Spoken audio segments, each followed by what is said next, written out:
Hi everyone, this is Nikki Rowland, and today I have a few December album base pages to share with you for Simple Stories.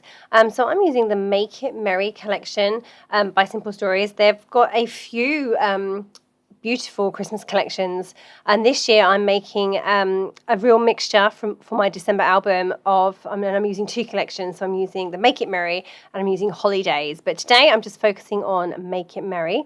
So I am working on pages 21 to 26 today. So I'm doing my December album this year in a slightly different order to normal. For some reason I've not started with day one. I've done pages 1 to... No, I haven't. I've done pages 9 to... What did I do?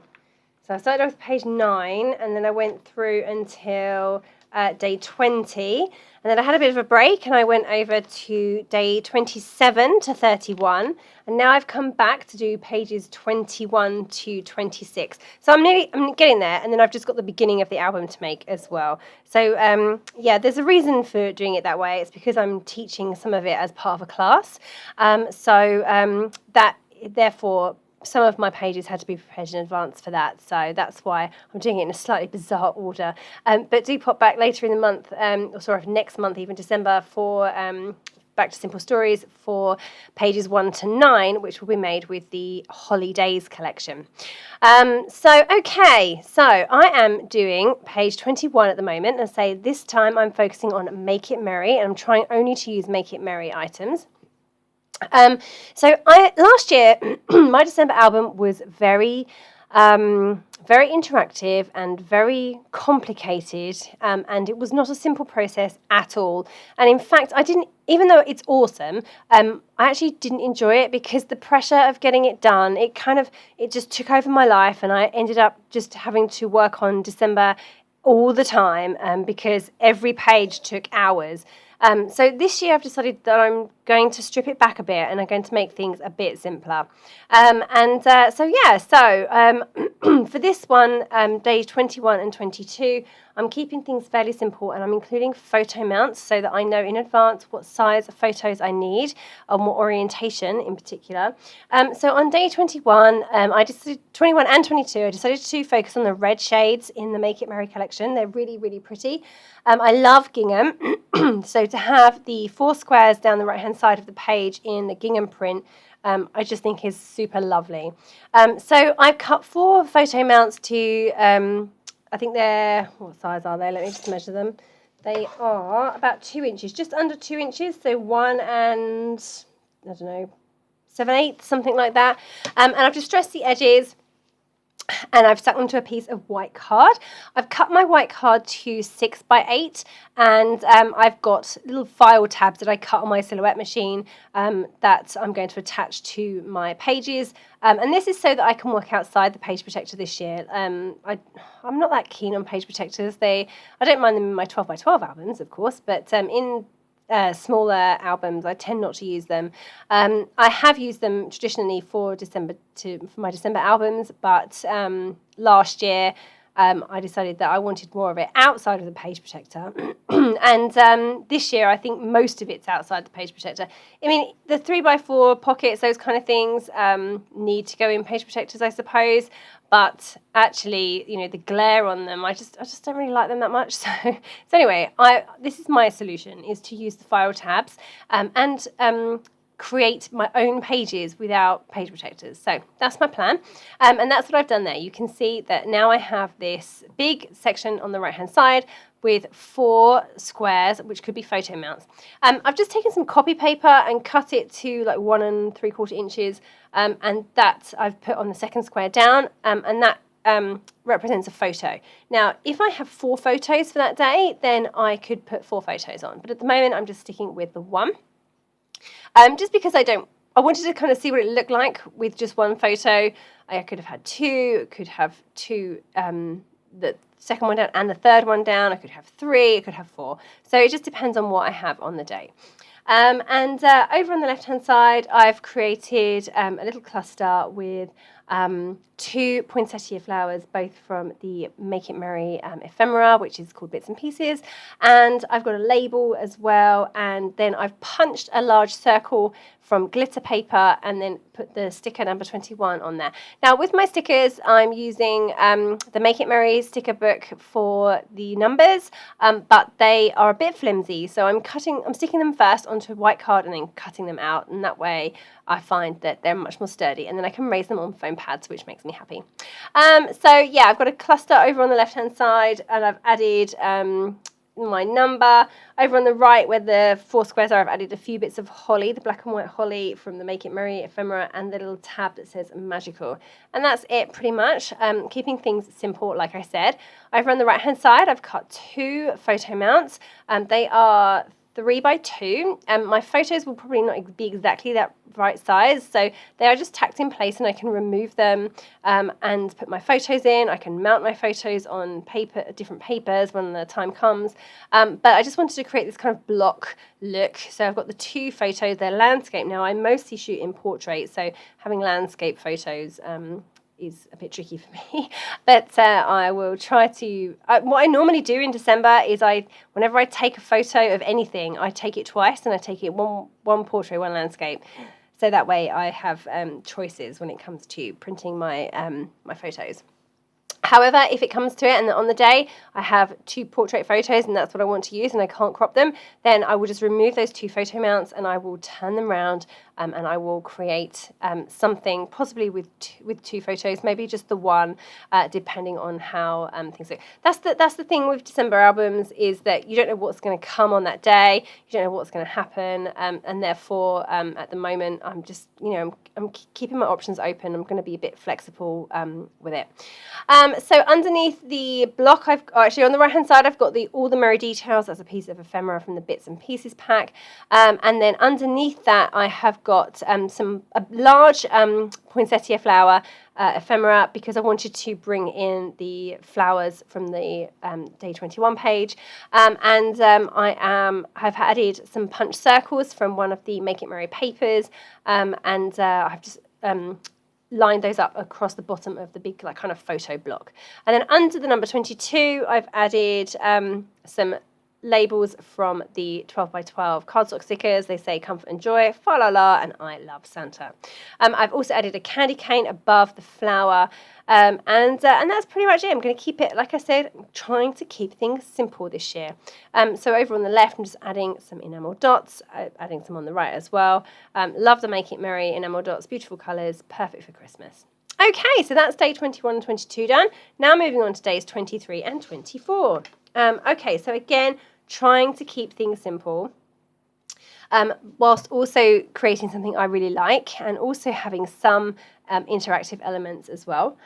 So over on page 23, I am trying my best to create a sign, like a hanging sign. In the Make It Merry collection, there is a hanging sign with day 25 in the middle, and it has wood grain top and bottom. So I thought I would recreate that myself and leave a place for my photo. Right now I've decided that my my page tabs need to go on the inside of my page. That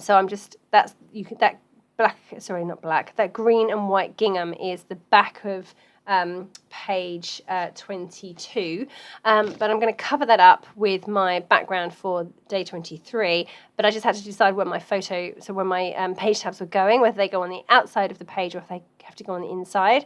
So I decided they needed to go on the inside because they were going to interfere with my hanging sign, so that's why I've got that gingham print there. So I have the really multicolored check, one of my favourite papers from this collection. However, I'm losing the look of the sign amongst the busy pattern. So I needed really a simpler design on that multicolored check print. So I'm giving it a go and I'm going to see if it's going to work, but actually in the end I decided against it, and I need to find something plainer for my sign to sit on in order for it not to get lost amongst the busy pattern behind it. So I'm going to change that paper out in a moment and change it to a green spot, so therefore it reads as a solid and it just will look a lot better. So I try a few others. try a few other papers from the 6x8 paper pad, the Make It Merry 6x8. That looks better with the craft, but it's still a little bit too busy. And then I decide on the green. It just makes the sign pop so much better. And that's the one I decided to go for. So I'm using stitching in my albums, on all my pages, not necessarily all of them, but most of them. And I do like to have a machine stitch border, so I'm going to just go away and put that on. If I want the correct stitching on the right sides, then I need to do the stitching prior to sticking the pages together, and then stick them back to back, if that makes sense. Can be a little tricky with the tags as well, the page tabs. Yeah, anyway, so I've managed to do that, I think, on this green one now, and my page is together, and I can therefore start putting everything else in place. So I've got my sign in place, it's actually just tacked in place because I'm going to have to remove it in order to get the photo in place. Now, my photo is unlikely to be true 6x4. It's more likely to be 5.5 by 3 3/4, and it may even be slightly smaller than that. So I've cut my white card to that size, and I've just used that as a photo placeholder. Top and bottom, I have the strip of wood grain paper that's taken from the 6x8 paper pad, and then I have the little, I have some cord that is going to be the hanging, and I'm going to attach that in place with a decorative brad. It says Merry, Merry, Merry. Now, of course, these are sticky decorative brads. They are not true brads that go through the paper. So in a way, that's really good because it means that I didn't have to go through my layout. But on the other hand, because it's sticky, it doesn't the twine doesn't hold around and go underneath it quite as nicely. So I just have to be careful that it doesn't ping off at a later date. But I'll just keep an eye on it. And if I have to replace it with a regular brad, then that's what I have to do. Okay, so just a couple of bits of ephemera, top and bottom. At the top, I've got a little robin and some holly leaves. At the bottom, I've got my number 23, which again is a sticker stuck onto white card and cut out. I've punched a glittery circle for it to sit on, and then around that I have a poinsettia piece of ephemera. On the left I've got some holly leaves, and then I've also got a Santa stamp, which is really fab. I love the Santa in this collection. He's super cute. So yeah, and that's day 23 done. So really very, very simple. I just added another phrase banner at the top, twinkle lights and quiet nights. Yeah. Over on the right hand side, this is day 24, so Christmas Eve. Now I toyed with the idea of trying to create some kind of fireplace, but I have not done. I decided to go for a full page photo.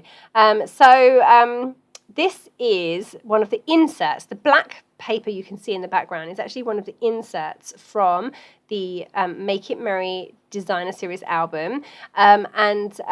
It comes with page protectors and a whole bunch of really cool little insert things. So this page is actually the size of a page protector, but it's pattern paper or cardstock. So it's 6 3/4 inches wide. So it takes into account the hole punched holes. That makes sense? So this can just go directly into my album. I'm going to add a full page photo on the right hand side, but I want it to flip down. And I haven't created something like particularly special here. I've literally just cut 2 strips of those circles from one of the Make It Merry papers, and I have attached them together with zigzag machine stitching. So super easy mechanism, no like hinges or anything. It's literally just machine stitch, and it folds down to reveal a place to add some journaling. And then on the front, I've added my number, a brad, and the fa la la stickers from the foam phrase stickers. So that's that. So anyway, straight into day 25. That was super simple for day 23 and 24. Day 25 is obviously Christmas Day, so therefore it is deserving of a double page spread in my eyes. On the left-hand side, I have a full page photo. I normally include one. We've had some professional photos done. We have them done every year. And we have a Christmas one. So it may be that our Christmas family photo goes there, or it could be one from the day itself. I'm not quite sure yet. I will have to make that decision nearer the time, depending on what photos I get on Christmas Day. Christmas Day is normally so chaotic that I don't actually end up getting many photos. So I'm hoping to break that this year and get a few more. So I have a space for a large photo on the left, just put a photo placeholder in that space and it just goes directly onto the green. I do want to create a little embellishment cluster to go on to the photo, but again, it depends on the photo itself as to where that piece goes. And now I'm just working on the right hand side. So I decided to create a pocket. So I have a piece of white card for my background with page tabs, and then I have a piece of the lime greens, my favorite color from this collection, the lime green, on the right hand side, and I've stitched around the whole of the outside of the page, and that creates a long side opening pocket, so I can slot some things in there. So I thought what I would do for Christmas Day was make a little mini album, and it doesn't matter if I don't have loads of photos. I could just put 1 or 2 in, and then I could do some writing, so I would be able to document the stories from that day, whether I have photos or not to go with, and I can always retrospectively take some photos of the toys and things that the children get for Christmas. I can't obviously recreate Christmas dinner or anything like that, but hopefully I'll remember to take some photos on Christmas Day. I'm hoping that I won't be cooking, although actually I probably will be. So anyway, I will think about that nearer the time and make sure that I get some photos taken. Okay, so I've made this little booklet. This is using the 3x4 elements paper, and I've just cut 2 strips, and I've kept them in their strips. So 2 full strips of the cards gives me 4 cards across. And I've just folded them in such a way that I ended up with 2 little booklets. If I had concertina folded them and stuck them together, then I would have ended up with only the A side of the journaling cards showing, and I wanted some of the B side showing so that I could have a plainer pattern to write on, or add some white card to, or add photos to, without covering. The problem is, when I have the A sides of the 3x4 cards, I don't want to cover them up because they're so cool and pretty. Therefore, by doing that and having some green, that means it gives me a perfect place to put photos and to put some journaling. So I folded them so that I folded one side in, no, the other way, so that I covered, anyway, don't worry. I can't explain how I did that, but if you watch the video closely, you can see just about how I did it.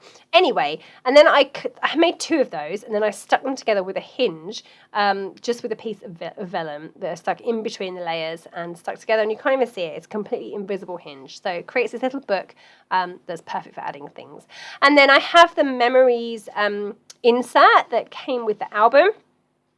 But unfortunately, it has holes already punched in it, and I don't want to use it. I don't want to put it on the holes, on the ring bind for the album. I want it to be an insert inside a pocket. So therefore, it has holes in, and the holes therefore look weird. So I just put some ribbon through those and tied the ribbon with some embroidery thread to make kind of like a feature. So it looks really pretty. I'm happy with how that's looking, yeah, and I can write extra things on there. I could add photos on there. So yeah, so that's my day 25 over on the right-hand side. I've added the big title Good Cheer from the foam phrase stickers, and I'm loving how that's looking. I've also got the big number 25 from the numbers pack. I don't know what that's called. Let me have a look, see if I can grab it. It is called Number Bits. Make It Merry Number Bits. There's 35 pieces in there. Some are hearts, but mostly you've just got numbers 1 to 31. They're quite large, so they're great for a feature. Not so good if you don't want to take up much room. Great for layouts, not so good for 6x8 because they're very, very, very, very big. But great for a feature, and I definitely wanted a feature on day 25. So I've added that to the right hand side. It shows up beautifully against the lime green, and I have raised it on foam pads as well. So that's my day 25 complete over on the right. On the left, I said I wanted to create a little embellishment cluster. So I've got a piece of a journaling spot. It says all I want for Christmas, Merry Christmas oval, a poinsettia, and then the foam arrow from the foam stickers. Okay, and that's 25 done. So moving on to day 26, which is the last one in this little group of layouts. I have a cut file here that I have backed. It's a stack of presents. It's quite a simple one. It's not overly busy. And I've just backed that with different papers from the Make It Merry collection. I've got red check, I've got glitter paper, I've got lime green, I've got plain red, I've got Christmas tree green, I've got brown, I've got light blue, and then I've got a green spot. So a few different patterns there. And I'm just added the word joy from the foam stickers over on the right hand side at the bottom. And then I'm leaving the rest of the page pretty blank because I'm not quite sure what photos I'm going to have for the day. So I need to be able to slot a photo in somewhere. And obviously I have all that space on the right hand side. So somehow over there I will add a photo. Number 26 is again the sticker from the Make It Merry sticker book. And I have put that onto a piece of cardstock and cut it out so it's a bit more sturdy. I've added a little bird with some holly. That's a sticker from the 12 by 12 sticker sheet. A heart, another heart down the bottom there, blue one. And I've also added some brads and the green arrow above the word joy from the foam stickers as well. So there you go. That is day 26 complete as well. And here are my final pages that I've done, 21, 22, 23, 24, 25, with the little booklet and the insert, and then day 26, and that's me done. Okay, so I hope you enjoyed seeing me make a few of my base pages today. Like I said, pop back next month and you'll be able to see days 1 to 8 being made with holidays. But for today, I'm focusing on Make It Merry. I love the fact that the two collections go really well together and they can be mixed and matched. So yeah, here's a note of close-ups of all of the layouts I just made. So have a look at some of the details nice and closely, and you can see all the details on the blog as well. Okay, so yeah, I hope you have enjoyed these layouts. Thank you very, very much for joining me today. That was Nikki Rowland for Simple Stories using the Make It Merry collection.